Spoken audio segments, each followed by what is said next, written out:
En français, s'il vous plaît. Hey, c'est Alex. C'est Learning Curves.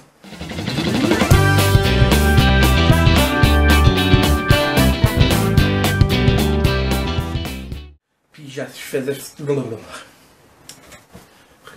5, 6, 7, 8. Fait que ce que vous allez regarder, c'était pas supposé exister. Je savais déjà ce que je voulais faire comme premier show, puis je faisais juste attendre après le matériel, puis j'avais encore à figurer comment placer mes caméras. Mais je me suis emmerdé samedi passé, fait que je suis allé dans la boîte de recyclage, puis j'ai fait un land speeder. Enjoy! Alors je m'excuse tout de suite pour la vitesse de vidéo, j'avais 60 heures à résumer en 10 minutes. Ici je suis vraiment juste déjà en train de faire le sketch pour figurer les proportions. Je vais le faire de haut et de côté, mais ensuite ce sketch-là va me servir directement de patron.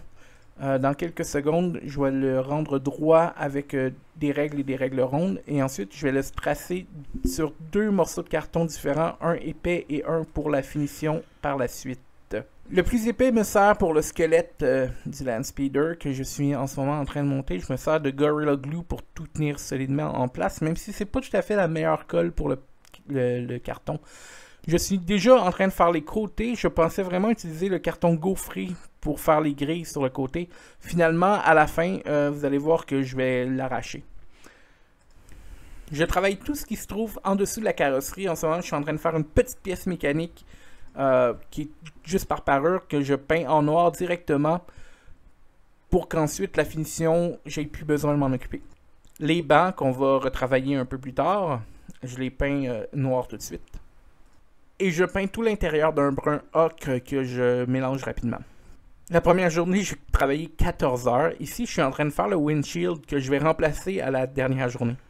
Je colle ensuite la deuxième couche de carrosserie qui est là pour camoufler tout l'empilage de matériel. Un peu de Bondo qui est une pâte de carrosserie que je vais sabler ensuite pour pouvoir arrondir les formes. Et j'ai laissé sécher pour la nuit. Et à la fin de la première soirée, je suis juste épaté du résultat, ce qui fait que le lendemain matin, lorsque je le vois et je me rends compte à quel point il est beau, je me rends compte que je peux pas le laisser en bricolage rapide, il faut vraiment que je le pousse beaucoup plus loin. Je sable mes courbes, une activité que vous allez me voir faire souvent. Et donc le deuxième jour, je commence par les grilles que je redécoupe en avant parce que je les trouvais vraiment trop espacées, et je remplace le carton gaufré sur les côtés par des lanières de carton fraîchement découpées. J'ai aussi décidé de faire sortir une partie des pièces mécaniques du capot. Parce que dans le modèle original, tout est sorti, mais j'aimais ça que ça reste à l'intérieur. On applique minutieusement. Ici, je suis en train de faire un groove tout le tour du capot pour bien faire ressortir le détail physiquement. Et je m'attaque finalement au moteur, mais en ce moment, j'ai aucune idée comment je vais les faire. Tout ce que je fais, c'est tracer un pattern et je me dis que je vais figurer ça pendant la soirée. Je me sers de la potée pour les murs, histoire d'arrondir l'intérieur des air vents. Pour ensuite retourner au moteur, maintenant que j'ai un plan d'attaque, j'ai décidé d'utiliser des ronds de différentes grandeurs pour créer un squelette que je vais ensuite remplir de potée pour lui donner une forme. Mais c'est une tâche que j'allais me garder pour le lendemain. Maintenant, vous pouvez voir les résultats de la soirée. J'ai donc commencé la journée en enfilant les cercles sur des aiguilles de couture. Je me sers de mon pattern pour garder le tout le plus régulier possible. J'ai ensuite découpé des lanières de carton pour pouvoir créer l'armature extérieure, que je colle ensuite sur le côté des cercles pour créer la forme.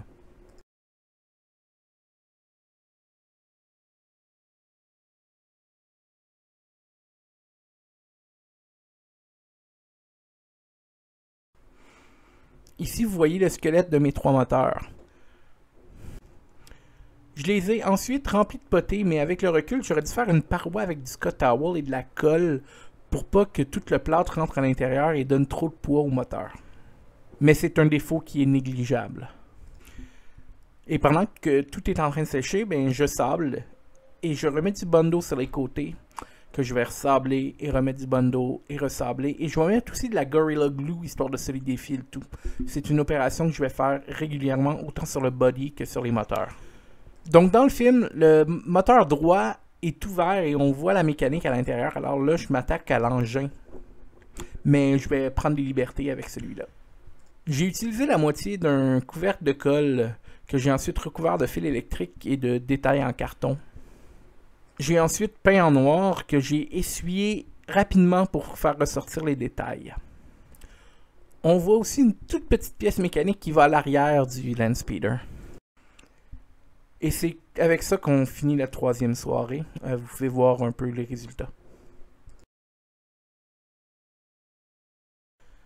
La quatrième soirée commence donc en sablant les moteurs pour leur donner leur forme. Et le carton arrache de tous les côtés. Je commence vraiment à paniquer, mais je sais que je vais recouvrir de Bondo et de colle par la suite, donc j'essaie de me rassurer. Mais je vais être honnête avec vous, en ce moment, je suis vraiment inquiet du résultat.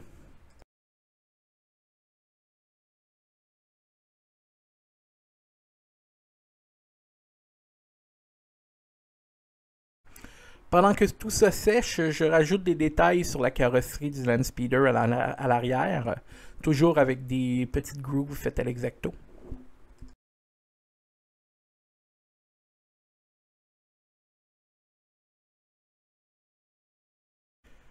Et j'ai décidé de retravailler le cockpit. Je rajoute une pièce au milieu pour lui donner plus de volume et rajouter des petits écrans ainsi qu'un volant. Ayant collé du nouveau carton, il faut que je retrouve à peu près le même brun. J'y arrive pas tout à fait, mon nouveau brun est un petit peu plus foncé, mais je vais le retoucher le lendemain lorsque je vais peinturer l'entièreté du modèle. La plupart des petits détails, c'est juste des petits carrés de carton que je colle un peu partout. Ici, je ressable encore les moteurs et malgré le Bondo, le carton continue d'arracher et je commence vraiment à paniquer, mais j'ai remis une couche de colle et j'ai remis à sécher pour la nuit.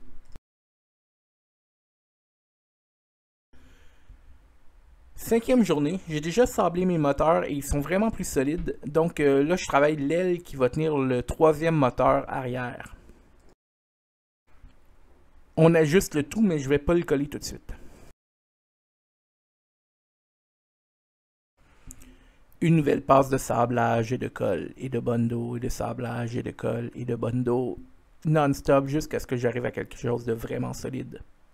Et ayant enfin parvenu à mes fins, là je commence à peindre. J'utilise un beige pour donner la couleur de base. Et je vais faire les détails par la suite avec un ocre un peu plus foncé, rouge. Et pendant que je peins les détails, là je me rends compte que je vaux vraiment de la merde en peinture. Et le kit de pinceau que j'ai acheté est pas très bon non plus. Tous les détails sont croches, tous les détails sont trop larges.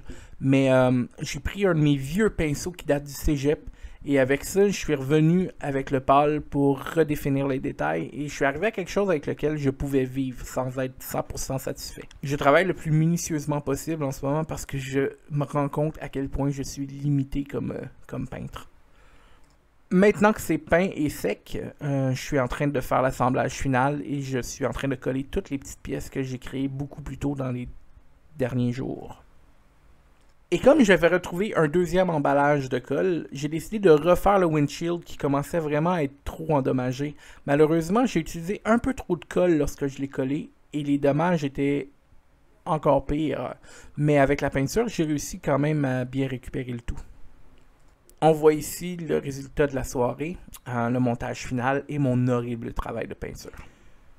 Sixième et dernier jour, je vais faire une patine d'usure qui va me servir à faire sortir les détails. Je commence par un wash avec de l'eau noire, noircie à la peinture acrylique. Cette eau sale là que j'utilise en ce moment permet d'atténuer le brillant du vernis, puis faire envoyer de la crasse dans tous les détails que je ne pourrais pas essuyer par la suite. Ça donne un aspect très réaliste. Ensuite, j'utilise la technique du dry brushing. Je mets à peine de peinture sur mon pinceau et je viens frotter sur le modèle pour déposer juste un petit peu de pigment qui fait un empilage un peu de crasse, un peu peinture, un peu crash, un peu scratch, qui est vraiment joli et qui fait un très bon effet. Je colle finalement quelques pièces qui sont tombées pendant le travail de peinture. Et je vais camoufler le crime avec quelques petites touches de peinture grise qui vont faire comme des petites soudures dans les coins.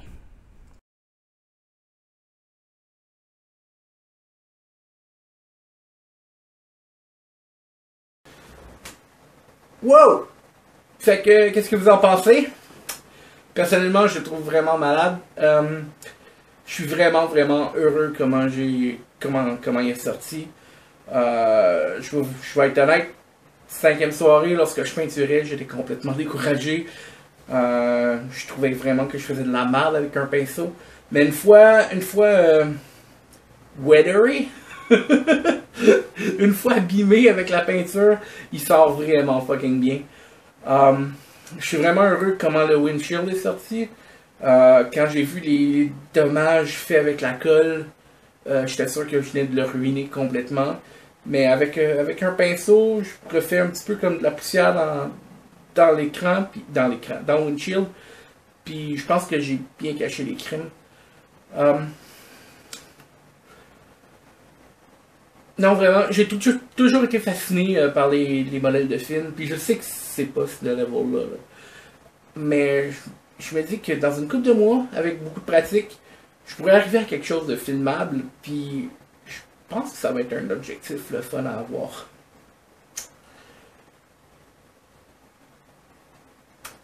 Donc c'est ça.